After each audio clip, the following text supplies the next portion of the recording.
नागपूर शहरातील काही भागामध्ये रिमझिम पाऊस, उकाड्याने हैराण झालेल्या नागरिकांना दिलासा।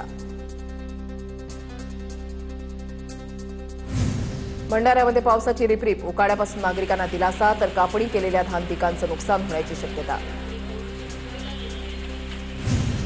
बीडमध्ये काही भागात वाऱ्यासह जोरदार पावसाला सुरुवात, उकाड्यापासून नागरिकांना दिलासा, वातावरणामध्ये गारवा निर्माण। धाराशिव जिल्ह्यामध्ये मृग नक्षत्राच्या सुरुवातीलाच पावसाची जोरदार एंट्री, पहिल्याच पावसामध्ये नदी नाले प्रवाहित, पावसामुळे तेरणा नदी वाहू लागली। धाराशिव जिल्ह्यामध्ये मुसळधार पाऊस, कळंब, तुळजापूर, उमरगा, वाशी आणि भूम तालुक्यामध्ये पावसाची जोरदार बॅटिंग, लातूर रोडवरील खडकी इथल्या पर्यायी रस्ता वाहून गेला, तर उमरग्यामध्ये देखील दमदार पाऊस झाल्यानं शेतकरी सुखावला। सिंधुदुर्ग जिल्ह्यामध्ये गेल्या 24 तासामध्ये तुरळक ठिकाणी पावसाची नोंद, आंबोली चौकुळ परिसरामध्ये काल संध्याकाळी झालेल्या मुसळधार पावसामुळे संपूर्ण परिसर जलमय। दरम्यान काही ठिकाणी झालेल्या जोरदार पावसानं नदी नाले तुडुंब भरून वाहू लागले। सांगलीमध्ये रात्रभर झालेल्या पावसानं कोरड्या पडलेल्या अग्रणी नदीला पाणी, सावळजमध्ये पुन्हा पाण्याचा प्रवाह सुरू, नागरिकांमध्ये समाधानाचं वातावरण। साताऱ्याच्या कोयना बॅकवॉटर परिसरात फ्लेमिंगो पक्ष्यांचं आगमन, मुनावळे बोट क्लब परिसरामध्ये पर्यटकांची गर्दी। चंद्रपूरच्या सावली शहरातील तलावामध्ये हत्तींचा शिरकाव, हत्तींना बघण्यासाठी नागरिकांची गर्दी, नागरिकांमध्ये भीतीचं वातावरण। परभणीच्या पूर्णा तालुक्यामधल्या खडाळा गावाला चक्रीवादळानं झोडपलं, गावातील अनेक घरावरचे पत्रे उडाले, संसार उपयोगी साहित्य, अन्नधान्य भिजल्यानं संसार उघड्यावर। बीडच्या वडवणीमध्ये मध्यरात्री जोरदार पाऊस, गटार तुंबल्यानं पावसाचं पाणी थेट कृषी केंद्रामध्ये घुसलं, कृषी केंद्रात पाणी घुसल्यानं लाखो रुपयांचं नुकसान। परभणीमधल्या खडाळा गावाला चक्रीवादळानं झोडपलं, घरावरचे पत्रे उडून गेल्यानं अनेक संसार उघड्यावर।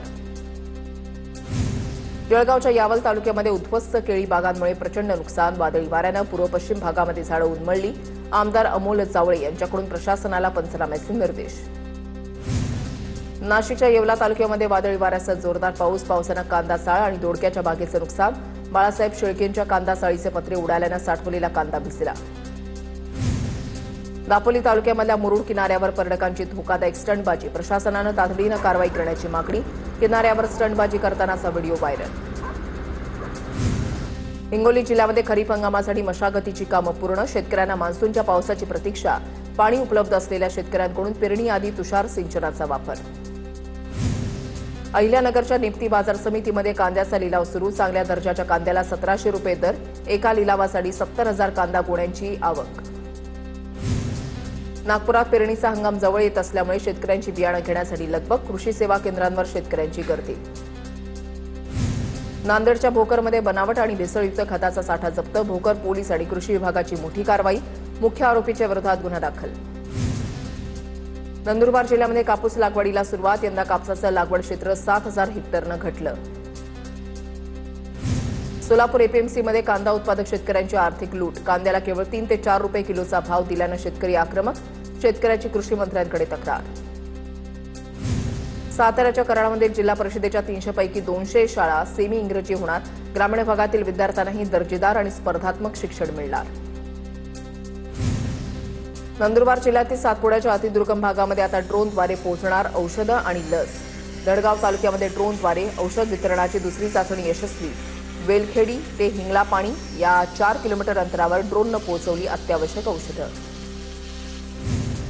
रायगडच्या माणगावात विद्युत पुरवठा वारंवार खंडित होत असल्यानं नागरिक त्रस्त, महावितरणच्या कारभाराच्या विरोधात नागरिकांकडून आंदोलनाचा तीव्र इशारा।